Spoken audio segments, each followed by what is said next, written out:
three biggest mistakes with AI customer insights. First up, trusting AI without validating your assumption. So what companies will do, they'll go, AI says our customers want X feature, so then let's build it. So they just crack on and start building. A way better approach would be just to go, okay, AI has identified a pattern here. Let's talk to our customers and understand, like, does this work for them? And is this right for us and our business, our startup, the direction we want to head in? Secondly, focusing on correlation versus causation. So what companies do is say users who do X are 40% more likely to upgrade. A better approach would be, okay, let's understand why X behavior is happening and to see if this correlates with like the upgrades in our services. You know, we're again validating, right? And finally, neglecting qualitative context. What companies might do is rely mostly on the quantitative AI analysis, where a better approach would be, let's combine the quantitative patterns with the primary qualitative customer conversations that we're having. Primary being the kind of focus there where we're speaking to them one-on-one with a good strategy and approach to how we're setting up those sessions. Oh, so we've got a quote in here from Jared Spool. Data tells you the what, conversations tell you the why. Love it. And I think it can be used everywhere. I think we're starting to sound like a broken record. It's like, talk to your users, validate, test, but it's all true. This is the thing that gets it's gotten results. That's right, lots of results. Why would you do anything else? Okay, let's talk about this hybrid approach that you just mentioned there. So hybrid approach is about combining AI data and human intelligence and understanding of the context, right? So for instance, we could be using AI, some kind of analytics on our platform, and we're collecting data, right? So AI will tell us what is happening on your platform. So it's great for processing huge amounts of data that human brain probably won't be able to analyze anyway. It could help identify the patterns and anomalies, and could potentially flag some urgent issues automatically, right? And track sentiment, even trends over time, which I think is really, really useful. And again, I think human brain is not able to analyze that. So in order to use this hybrid approach, step number one is using AI for scale, right? To understanding what's happening. Right. In step number two of how to use this hybrid approach of AI and human brain is adding the human context. I see you smiling.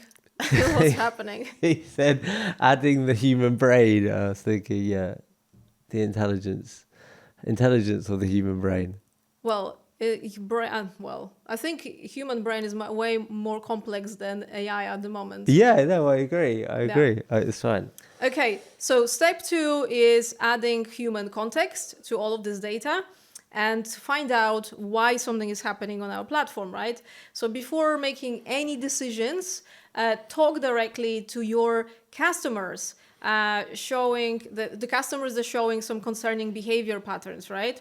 And focus on understanding why something is really happening, going very deep on that information. And understand also the competitive landscape and your customer context of where they're coming from, right? Yeah, I mean, this is cool. Like this, the finding out why. I've seen some teams sharing insights of how they were using AI tools, and they were talking about like a sign up form on a page, and then they had like AI providing some like really fascinating insights of what was happening. So they just immediately started changing things, and what happened was after they changed the field on the insights from the AI, which was mostly quantitative data, the conversion dropped off because they didn't actually realize like what was working in that experience and the UI for the customer. So they had to like then revert back because they'd realized they'd missed something just acting on the AI insights alone, you know? Interesting. Yeah. Well, but what they say, you can't automate empathy, right? You need human touch to understand human context. Okay, and step number 3 in using this hybrid approach of AI and human intelligence is validating with real behavior. So if you decided to go a certain direction, test your findings before making any changes.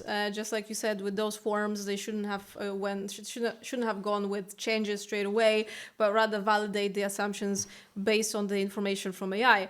So test new solutions with users before going live. Watch what customers do, not just what they say. I think we repeated that a couple of times in this episode. Measure business impact, right? Not just engagement metrics.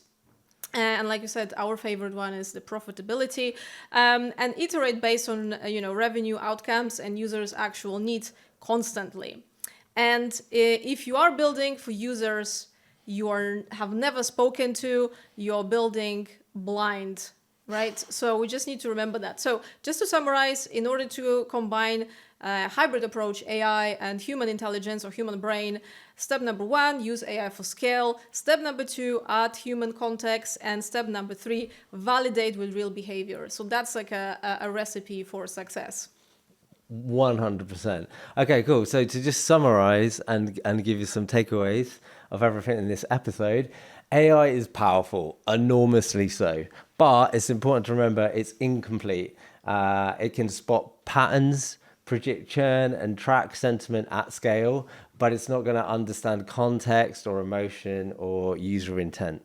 So let's not forget that bit. Synthetic users aren't real users. They mimic feedback, but can miss nuance. That can be really, really important. So without human validation, you risk building on faulty assumptions. Faulty assumptions, yeah. So AI can tell you something is happening, but it can't really tell you why, at least as of today, that is, of course.